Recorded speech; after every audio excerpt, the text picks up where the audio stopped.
வணக்கம். வாங்க இன்னைக்கு நம்ம மறந்து போன நம்ம பாரம்பரிய உணவான உளுந்து கஞ்சி தாங்க நம்ம பார்க்க போறோம். இந்த கஞ்சி பார்த்தீங்கன்னா நம்ம காலை உணவுக்கு பார்த்தீங்கன்னா ஒரு சிறந்த ஒரு உணவா எடுத்து சொல்லலாம். உணவுன்னு சொல்றதோட இதுல ஒரு அமிர்தம்னு சொல்லலாம். அந்த அளவுக்கு அவ்வளோ உடம்புக்கு ஆரோக்கியம் தரக்கூடியது. இதுல சேர்த்திருக்க எல்லா பொருளுமே நமக்கு ரொம்ப சத்தானதுங்க. அதனால கண்டிப்பா நீங்க வாரத்துல ஒரு தடவையாவது 2 தடவையாவது இந்த உளுந்து கஞ்சி எடுத்துக்கலாம்.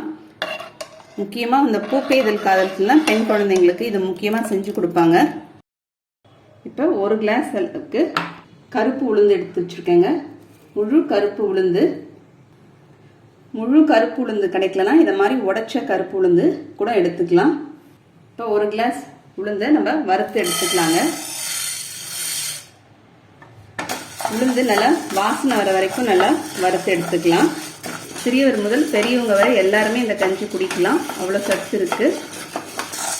உளுந்துல நிறைய கால்சியம் சத்து இருக்கு, புரோட்டீன் சத்து இருக்கு. நம்ம இடுப்பு எலும்புக்கெல்லாம் ரொம்ப வலு கொடுக்கக்கூடியது. எலும்புக்கு, தசைகளுக்கு, நரம்புக்கு, இந்த மூட்டில் இருக்கிற ஜவுக்கெல்லாம் ரொம்பவே நல்லது.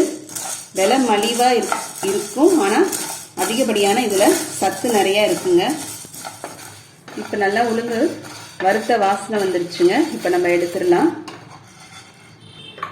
அதே பேனில் 1/4 கிளாஸ் அளவுக்கு கருப்பு கவுனி அரிசி எடுத்து வச்சுருக்கேங்க. இப்போ அதை சேர்த்து அதையும் வறுத்துக்கலாம். இதில் கருப்பு கவுனி அரிசி தான் சேர்க்கணும்னு இல்லை. உங்ககிட்ட கருப்பு கவுனி அரிசி இல்லைன்னா பச்சரிசி 1/4 கிளாஸ் சேர்த்துக்குங்க. இதில் பச்சரிசி சேர்த்து செய்யலாம். கருப்பு கவுனி உடம்புக்கு நல்லதுன்றதுனால அதை சேர்த்து செஞ்சோம்னா இன்னமும் இந்த கஞ்சியில் அதிகப்படியான சத்து இருக்கும். அதுக்காக தான் நான் கருப்பு கவுனி சேர்த்துருக்கேன். இப்போ கருப்பு கவுனி அரிசியும் வறுத்தாச்சு. இதை லேசாக படப்படன்னு பொரியுது பாருங்கள். இப்போ ஆஃப் பண்ணிடலாம். இதை மாதிரி பச்சரிசி வறுத்தாலும் இதை மாதிரி படப்படன்னு பொரிஞ்சோடனே நம்ம ஆஃப் பண்ணிக்கலாம். இதையும் இதிலே சேர்த்துடுறேன். இது ரெண்டுத்தையும் நல்லா ஆற வச்சிடலாங்க. ஆற வச்சுட்டு மிக்சியில் போட்டு உடச்சிக்கலாம். இப்போ ஆறிடுச்சுங்க. இப்போ இதை மிக்சியில் சேர்த்து கொஞ்சம் குருணை மாதிரி அரைச்சிக்கணுங்க. ரொம்ப மாவாலாம் அரைக்கக்கூடாது.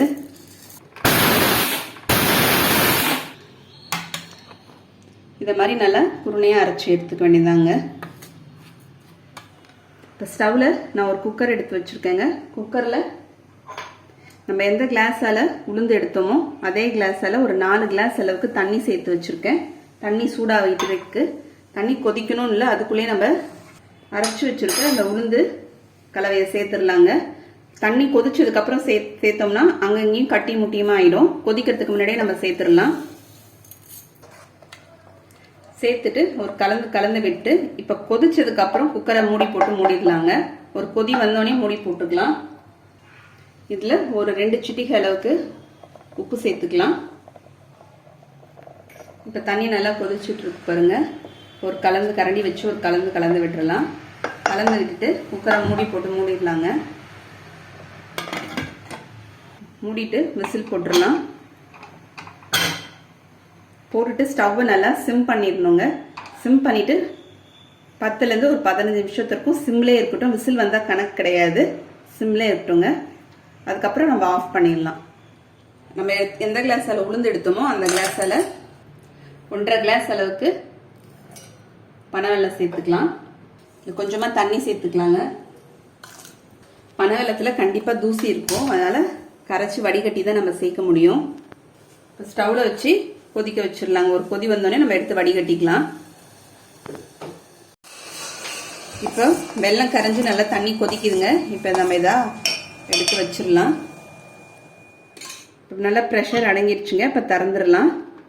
இதை நம்ம காலையில் எடுத்துக்கும் போது பார்த்தீங்கன்னா அன்னைக்கு நாள் முழுக்க நல்லா புத்துணர்ச்சியாக இருக்கிறதுக்கு உதவும்.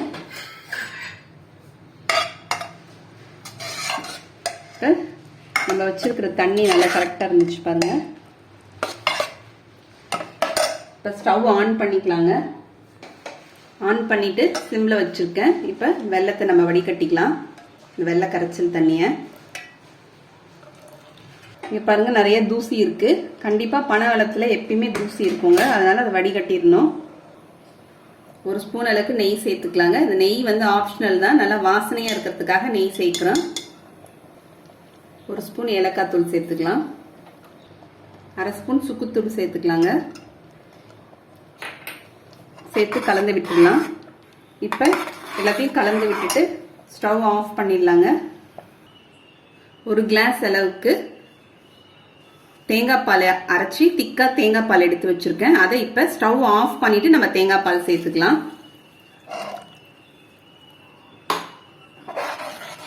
இப்போ தேங்காய் பால் சேர்த்து கலந்து விட்டுடலாங்க. இப்போ நமக்கு நல்லா சத்துமிக்க ரொம்ப சுவையான உளுந்தங்கஞ்சி ரெடி ஆயிடுச்சு.